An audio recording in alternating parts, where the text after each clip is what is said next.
Losing my mother felt like losing a part of myself. It might sound like a cliché, but the reality is that after she was gone, something inside me shattered in a way I never thought possible. The days started to drag on, and every small detail in her house became a reminder of the emptiness that had now taken her place. Everything there was her. The scent of the books, the old photos scattered across the shelves, even the way the morning light filtered through the curtains, casting soft shadows on the floor. I never liked touching her things. Felt like an intrusion, you know? But after the funeral, there was no more postponing it.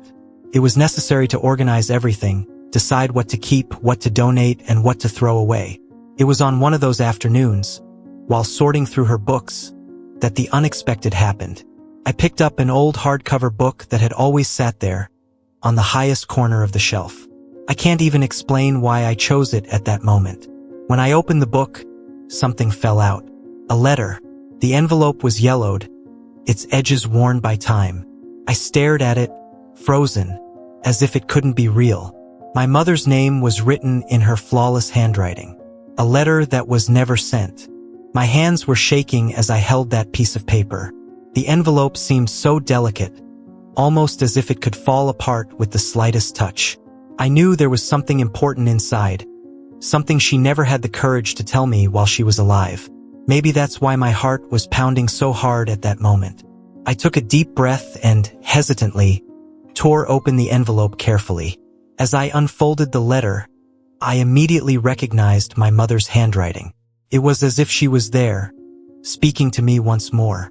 Those first words hit me with an indescribable force. She began by apologizing, saying she hoped I could understand her and that one day I would forgive what I was about to read. And then the revelation came.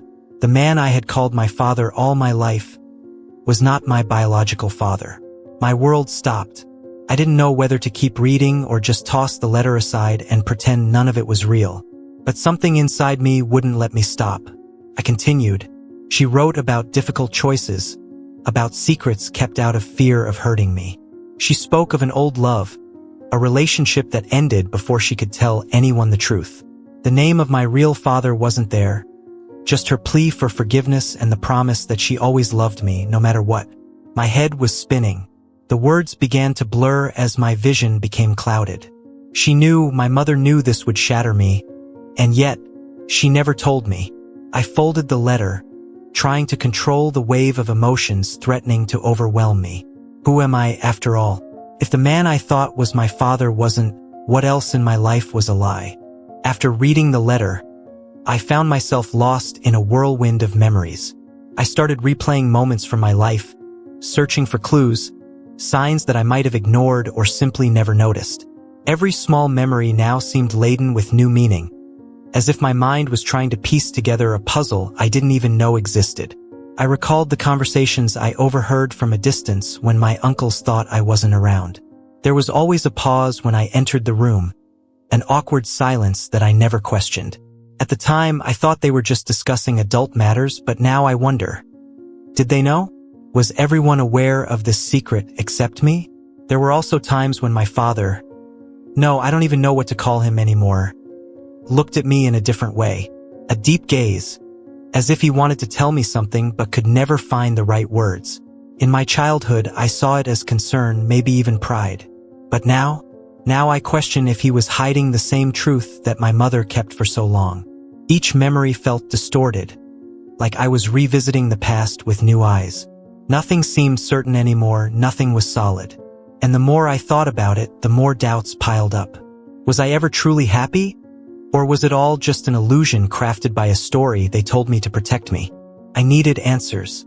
The letter had left a void that only the truth could fill, and I knew that, no matter how painful, I couldn't move forward without facing this reality. My mother was gone, and any chance to ask her why she had kept this from me died with her. So, I began searching for clues in what remained. I went straight to the documents she kept locked in the drawer of her room. The drawer that I had never touched before, out of respect or perhaps fear. There, among old certificates, faded photos, and letters from friends, I searched for some sign.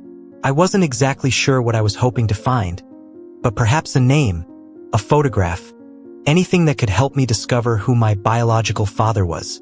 As I sifted through the remnants of her life, a strange feeling grew inside me. It felt like I was intruding into forbidden territory, digging into something my mother would have preferred to keep buried. But I couldn't stop. I needed answers. Every clue seemed to lead to more questions, like I was walking in circles, never really getting anywhere. I spoke with relatives, asked my mother's close friends, but most claimed they knew nothing. Or at least that's what they said. There was something in their evasive answers, in their averted gazes, that told me they knew more than they were willing to share. But I couldn't force anyone to talk. It was as if they had all agreed to keep the secret, to honor the decision my mother made so long ago. The weight of the truth was suffocating. With each new attempt, the hope of finding answers seemed more distant, and the silence from those around me only fueled my frustration. After so many failed attempts, a lead finally emerged that I couldn't ignore. A distant aunt, one of those figures who rarely showed up at family gatherings, called me. Her voice was filled with hesitation, as if she knew she was about to reopen a wound that had never healed. She told me about a man, someone my mother had known before marrying the man I grew up calling father. He was always around, she said, almost as if trying to soften the blow. But your mother never wanted to talk about him. My heart raced. This was the missing piece, the link I had been searching for. A few days later, I decided to meet him. I had no idea what to expect from this encounter. What do you say to someone who apparently has such a crucial role in your life but has never been part of it? With each step I took toward his front door, my hands were sweating. I was about to confront my mother's past, and my own, in a way I had never imagined. When he opened the door, everything seemed to come to a standstill. The tension in the air was palpable. This man, older now, looked at me with an expression that mixed surprise and recognition. It was as if he knew who I was, even before I said a word. For a moment, the silence between us was all that existed.